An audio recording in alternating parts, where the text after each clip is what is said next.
Dan yang paling utama tentu saja di Ramadan ini, laksanakanlah ibadah puasa dengan baik. Jangan sampai hanya lapar dan haus saja, jangan sampai makan dan minum saja yang kita tahan. Bukan hanya gugur kewajiban niat, kemudian puasa dari subuh sampai maghrib selesai.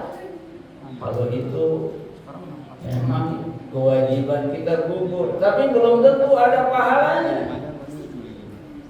Dan itu diisyaratkan oleh Nabi, betapa banyak orang puasa tapi tidak lebih dari lapar dan haus. Maka apa yang perlu kita lakukan? Hendaklah puasa seluruh panca indera kita. Mata kita, ini kan kadang-kadang kita punya smartphone yang nggak kita pengen lihat muncul sendiri. Itulah ujian. Kita khawatir ada sesuatu yang tidak baik kita lihat, ternyata itu menggerogoti pahala puasa yang harusnya kita terima ketika maghrib. Ketika azan maghrib berkumandang, Allah berikan kita ganjaran yang besar. Tapi karena mata kita tidak terjaga, khawatir mengurangi. Lisan kita berpuasa kalau bisa nggak mengatakan kecuali yang baik.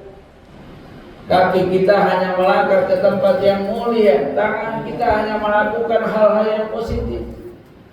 Dengan begitu insya Allah kita akan termasuk orang yang dijanjikan oleh Nabi. Siapa yang puasa karena iman dan hanya mengharap ridho Allah, dosanya habis, dosanya Allah hapuskan. Jadi ternyata puasa bukan hanya berbuah pahala, tapi menghapuskan dosa dan kesalahan kita di masa yang lalu. Nah, apa saja sih keistimewaan dan kelebihan ibadah puasa? Yang pertama, di dalam hadis Nabi menyebutkan asyamu li wa ana ajzi bihi. Puasa itu adalah ibadah rahasia untuk Allah Subhanahu wa taala, maka ganjarannya pun rahasia.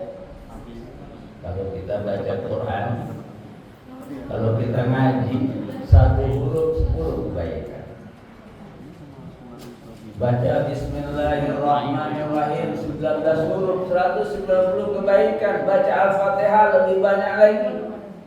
Baca satu surat lebih banyak lagi, apalagi surat Al-Baqarah. Masya Allah. Tapi kalau puasa, kata Nabi, itu adalah amal yang ganjarannya disembunyikan oleh Allah. Sampai Allah mengatakan, biarlah aku yang memutuskan berapa pahala yang aku akan berikan kepada orang yang ibadah puasa. Ini adalah ibadah yang ganjarannya sangat luar biasa. Karena itu jangan sampai kita menyia-nyiakan peluang yang sangat besar. Kemudian di dalam hadis yang lain Nabi menyebutkan Al-Quran wasyam yashfa'an. Ternyata puasa dan Al-Quran itu nanti di hari kiamat ketika manusia sedang butuh-butuhnya pertolongan, minta tolong kepada teman gak mungkin, sahabat gak mungkin, masing-masing sibuk dengan dirinya sendiri untuk mempertanggungjawabkan amalnya di hadapan Allah. Maka siapa yang bisa kita jadikan sebagai pembela, penolong? Kalau kita sebut di dunia ini, kita butuh pengacara. Kita butuh orang yang bisa membela kita di hadapan hakim. Nah, nanti ada tuh yang bisa membela kita di hadapan Allah, dan disebutkan dalam hadis itu Al-Quran wasyam yashfa'an.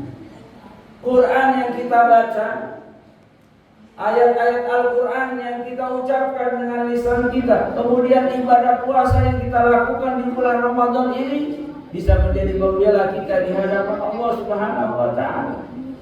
Puasa nanti bisa ngomong di hadapan Allah, Rabbi ya Tuhanku, mana tuh ta'am, aku gara-gara dia puasa dia nggak makan siang hari, gara-gara dia puasa dia nggak minum siang hari, gara-gara dia puasa istri yang tadinya halal dia jauhkan,